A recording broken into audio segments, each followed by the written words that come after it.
entre le mythe littéraire et les vérités scientifiques. Je vais vous présenter rapidement ici. Elle est maître de conférence au département de langue de littérature française, l'Université française, depuis 2021. Elle a obtenu sa thèse de doctorat en littérature comparée et sa thèse est intitulée Gamma et méthode à la recherche de l'identité égyptienne. Et ses travaux ultérieurs portent sur les concepts de l'identité, la qualité, l'imageologie et l'analyse des stéréotypes. Très intéressant.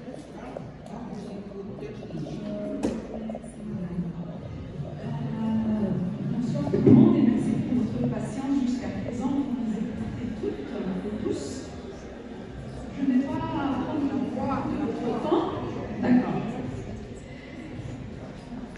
Avant de commencer, de partager avec vous un tout petit souci personnel.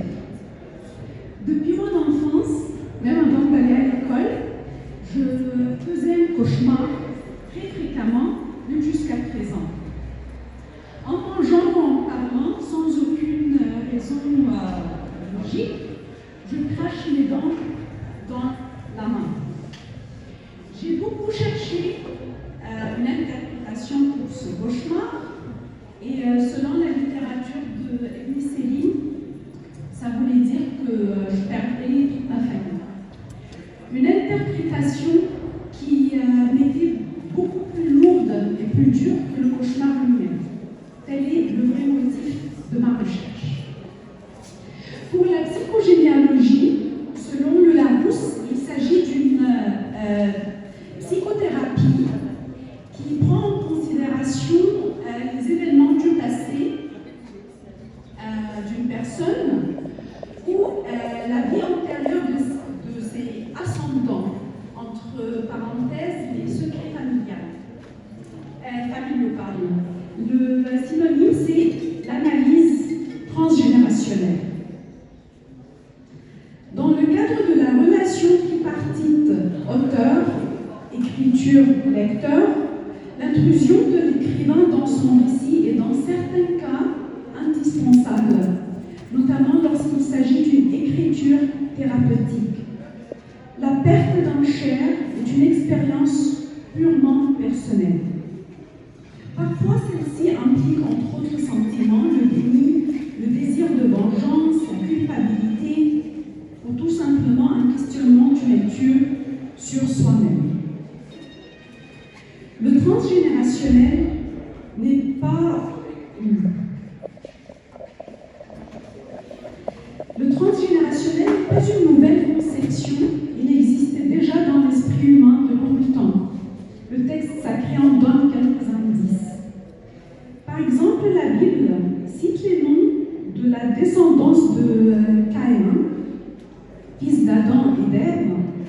À la 7e génération, le texte sacré révèle le nom de Lémec qui engendre un garçon qui s'appelle Tubal-Caïn. Ainsi, le nom de l'aïeul refait apparition. Lémec-Caïn commet le péché de son arrière-arrière-grand-père. Il tue. Cet exemple puisé au texte sacré permet de comprendre que les caractères génétiques sont transmissibles à travers les générations. Les humains seraient-ils ainsi des êtres immortels? En outre, l'âme ne meurt pas dans la Bible.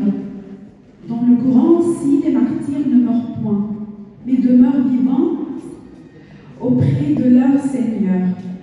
Ceci ne connote-t-il pas une possibilité d'une communication entre les deux mondes, peut-être à travers le rêve?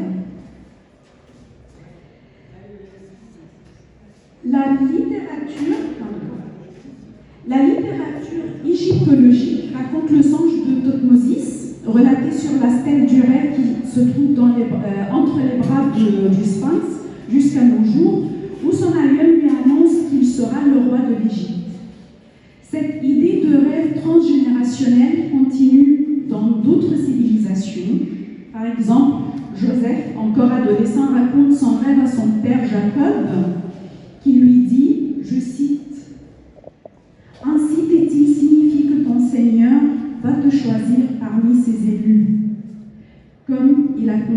pères avant toi, Abraham et Isaac.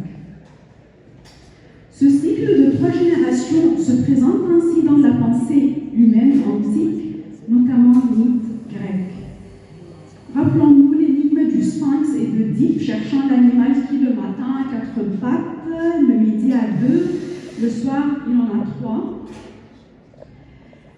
Anne-Ancelin Schützenberger dit « Il semble bien que nous répétons souvent ce que nos ancêtres n'ont pas pu vivre, achever, dire, résoudre ou régler. Nous portons leur deuil inachevé, leur deuil oublié. » Si l'on met en accord les raisonnements cités ci-dessus, certains questionnements psychiques trouveraient peut-être certaines réponses. Souvenez-vous de mon cauchemar? Donc, ayant recours à la psychologie, j'ai trouvé maintes interprétations qui ne m'ont toutefois pas rassurée. Des décennies plus tard, prenant le petit déjeuner avec ma mère, soumise à un traitement chimiothérapique, je l'ai vu cracher quelques dents. Le dentiste nie toute relation entre la chimiothérapie et cet incident. Il souligne toutefois qu'il s'agit d'un malaise héréditaire dont ont dû souffrir plusieurs personnes de la famille et dont les traces existent sur mes propres dents. Enfin, mon songe a trouvé une interprétation. Cependant, comment et pourquoi, à cet âge précoce, faire ce songe? Autrement dit, est-ce que l'organisme est doté d'une mémoire transgénérationnelle? Je cite un verset de la Bible. Les parents ont mangé des raisins trop verts et les dents des enfants en ont été agacées. Que serait-il l'avis scientifique vis-à-vis le transgénérationnel? Je laisse passer le premier exemple.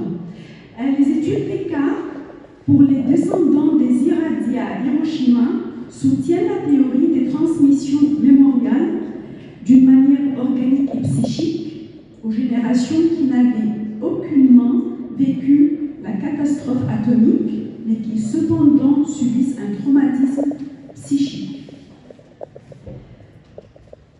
La psychogénéalogie en littérature. Il y en a 2 exemples célèbres.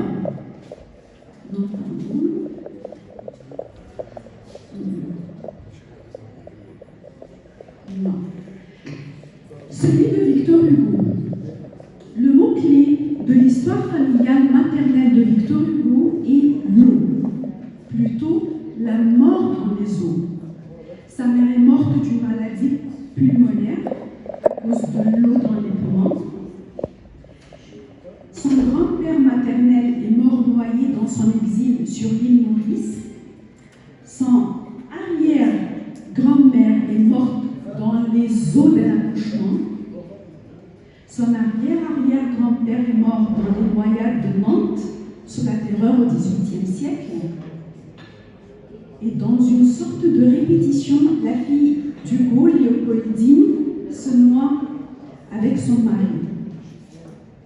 Hugo lui-même est mort d'une asphyxie déclenchée par une pneumonie qui n'est qu'une variante de la noyade.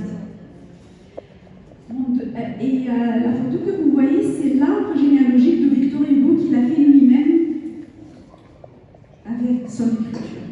Mon deuxième exemple, c'est le peintre Van Gogh.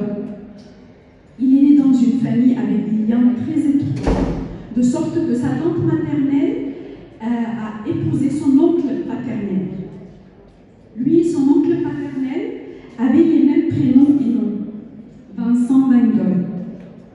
Il est né jour pour jour, 1 an plus tard, après la mort de son frère, mort-né, prénommé comme lui Vincent. Le jeune Vincent Van Gogh voyait de son vivant la pierre tombale portant son nom et sa date de naissance, devant laquelle sa mère pleurait, bien que la date de décès ne soit pas la sienne. En 1890, Théo, le frère du peintre, donne à son nouveau-né le prénom de son oncle et de son frère, donc Vincent. Quelques mois plus tard, le peintre met fin à sa vie, comme s'il se trouvait enfin un remplaçant, comme si sa mission était terminée, comme s'il cédait la place au jeune Vincent. Revenons à la littérature.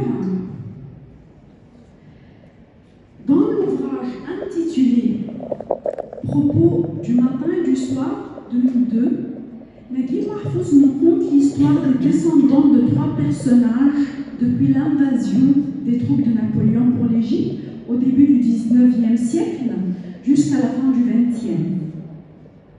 Le transgénérationnel s'exprime dans ce roman à travers des 3 arbres généalogiques qui se dessinent ainsi peu à peu comme un puzzle, et les branches s'entrelacent pour former une fresque. La métaphysique et les rêves y jouent un rôle primordial. Pour produire ce roman sur l'écran, le scénariste égyptien Mohsen Zeid a dû élargir les dimensions du personnage nommé Naqshbandi. Il s'agit d'un jeune homme égyptien qui décide d'émigrer en Allemagne à la recherche d'une meilleure vie malgré le refus de ses parents. Ce refus évoque des troubles profonds chez Naqshbandi. À la suite d'un grand accident, il passe dans un coma au cours duquel il se lance à la recherche de ses origines généalogiques et rencontre ainsi son 5e aïeul, mais dans son inconscient bien sûr, à la marge de deux mondes, entre la vie et la mort. Tout au long du roman, en étudiant cette foule de personnages, on peut effectuer toute une analyse psychogénéalogique pour comprendre à travers l'histoire de l'Égypte et l'histoire familiale de ce Naqshbandi la raison pour laquelle le héros éprouve un déchirement après avoir quitté sa patrie. Dans ce roman, le rapport auteur-personnage s'exprime par le biais de l'analyse transgénérationnelle. Ne reste qu'à rappeler que Mahfouz est sédentaire, comme l'affirme Robert Solé, et ce dans le sens qu'il refusait de quitter l'Égypte, même pour assister à la cérémonie de remise des prix Nobel. Il a envoyé ses pieds, sa classe. Le résultat de cette démarche de pensée souffle la vie dans ce qu'on appelle arbre généalogique. Il ne s'agit pas seulement d'une succession de noms pour prouver une filiation, mais plutôt d'une étude de soi au travers d'un approfondissement des origines en étudiant les phases de la croissance de cet arbre généalogique. C'est une sorte d'analyse visant à retrouver le souffle qui passe à travers nous-mêmes pour lier les ascendants aux descendants. Je répète, dans la relation tripartite auteur-écriture-lecteur, l'intrusion de l'écrivain dans son récit est dans certains cas indispensable, notamment lorsqu'il s'agit d'une écriture thérapeutique. Enfin, pour répondre à la question si la psychogénéalogie ou l'analyse transgénérationnelle est un mythe littéraire ou pas, je trouve qu'il s'agit d'une expérience purement personnelle et à chacun ses propres croyances issues de son propre parcours dans la vie. Merci.